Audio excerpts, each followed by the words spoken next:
কালকে Adelaide oval cricket স্টেডিয়ামে ভারত বনাম অস্ট্রেলিয়া ওডিআই সিরিজের সেকেন্ড ওডিআই ম্যাচ। আর বন্ধুরা, এই ম্যাচটা কিন্তু ভারতের জিততে হবে, নয়তো এই 3 ম্যাচের ওডিআই সিরিজটি কিন্তু ভারত হেরে যাবে।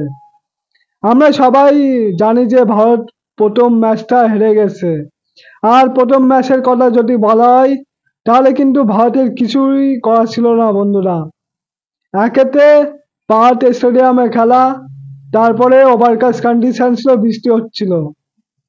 আর বন্ধুরা, আগের দিনের ম্যাচে অনেকে বিরাট কোহলি আর রোহিত শর্মার দোষ দিয়েছে, কারণ তারা বিরাট কোহলি 0 আর রোহিত শর্মা 8 রান করেছে। তার অনেকে বলছে যে বিরাট কোহলি আর রোহিত শর্মা আর অবসর নেওয়ার সময় হয়ে গেছে।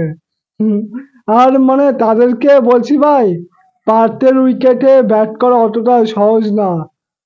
শুধু বিরাট কোহলি আর রোহিত শর্মা একা খারাপ খারাপ খেলেনি, তার সাথে শুভমান গিল আর শ্রেয়স আইয়ারও রান করতে পারেনি পার্থের ওই উইকেটে।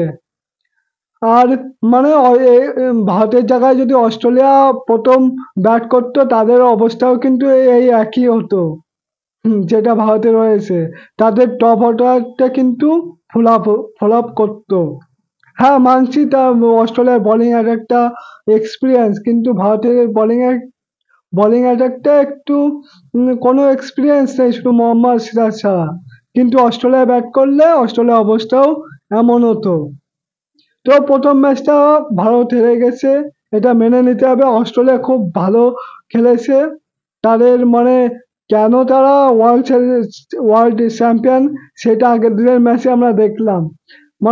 ওরা ভালো করে জানতো বৃষ্টির জন্য ওভার কমছে, তাও সত্ত্বেও জশ হেজেলউডের ওভারটা একভাবেই স্পেলটা একভাবে করিয়ে যাচ্ছিল, যাতে জশ হেজেলউড বেশি ওভার করতে পারে। এর জন্যই তারা ওয়ার্ল্ড চ্যাম্পিয়ন। আর আশা করব কালকে ভারত এই ম্যাচটা জিতে সিরিজের সমতা ফেরাবে। আর তার থেকে বড়, বিরাট কোহলি আর রোহিত শর্মার ব্যাট থেকে বড় রান দেখা আশা করছি। সেঞ্চুরি দেখতে চাই, অনেকদিন হয়ে গেল তাদের ব্যাট থেকে আমরা সেঞ্চুরি দেখিনি। তো তোমাদের কি মনে হচ্ছে যে কালকের ম্যাচে রোহিত শর্মা আর বিরাট কোহলি কামব্যাক করতে পারবে, ইন্ডিয়া কি ম্যাচ জিততে পারবে? সেটা অবশ্যই কমেন্ট বক্সে মেনশন করো। আর এই ভিডিওটা দেখে থাকলে সাবস্ক্রাইব করে দিও, আর ফেসবুক থেকে দেখে থাকলে ফলো করে দিও।